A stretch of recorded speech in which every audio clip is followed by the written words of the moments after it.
আরে আরে পড়ে যাবো তো, এইভাবে কেউ দৌড় মেরে আসে? আর বলো না, তোমার গাড়ি হর্ন শুনতে পেয়ে ব্যাগ না আলে দৌড় মারতে মারতে চলে এসছে তোমার পাশে বসে যাবে বলি। আমার পাশে?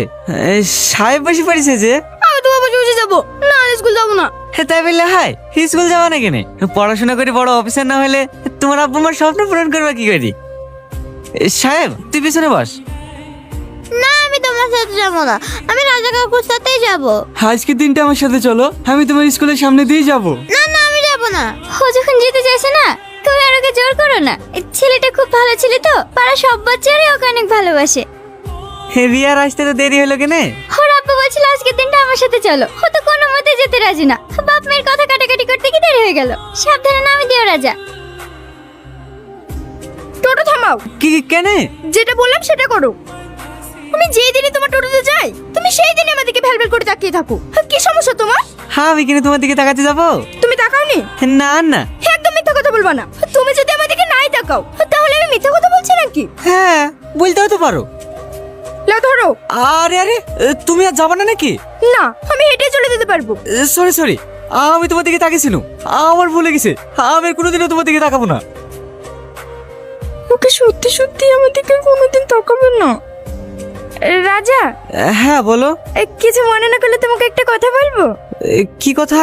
তুমি কি কাউকে পছন্দ করো? না না, তুমি কেন আমাকে এসব কথা জিজ্ঞেস করছো? তুমি যদি কাউকে পছন্দ করে থাকো তাহলে নিজের মনের কথাটা তাকে বলে দেওয়াই ভালো। এটাও তো হতে পারে সে তোমার মুখ থেকে ভালোবাসার কথাটা শোনার জন্য অপেক্ষা করে আছে। আমি যদি কারোর সামনে আমার ভালোবাসা প্রকাশও করি না, সে আমার ভালোবাসার কথাটা শোনার পর আমাকে নিয়েই মজা করবে। এটা তোমার ভুল ধারণা। সত্যিকারের ভালোবাসা নিয়ে কেউ কখনো মজা করে না। গাড়িটা যাওয়ার আর সময় পেল না। এই রূপা, যা ঘর থেকে পাখাটা নিয়ে আয়। কদিন পরে তো গাড়ি কিস্তি লাগবে, ভাড়াটা ঠিক মতো হয় তো? হ্যাঁ মা, কালকে স্কুল থেকে 4,000 টাকা দিয়েছে।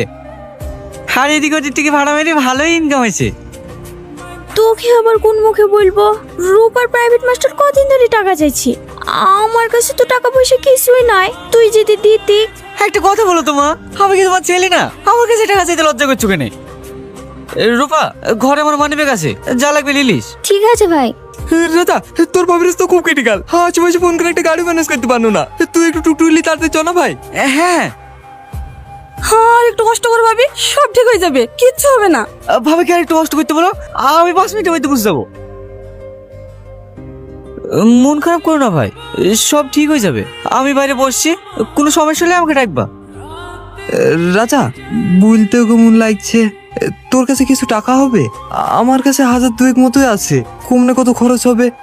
তুই যদি কিছু দিতি, আমার কলা উঠলে তো টাকা দিয়ে দেবো। টাকা? লা ভাই, তুমি যেমন পারবে আস্তে আস্তে দিও, কিন্তু ছেলে হলে প্যাট মেরে মিষ্টি খাওয়াতে হবে। মানুষের উপকার করা কি খারাপ নাকি? কালকে বাদে তো 6,000 টাকা কিস্তি লাগবে। তুই যে টাকাগুলো ওকে দিয়ে চলে আসলি, এবার কিস্তি কি করে দিবি তুই? হলে তুমি চিন্তা করো না মা, আমি ঠিক টাকা ম্যানেজ করে ফেলবো।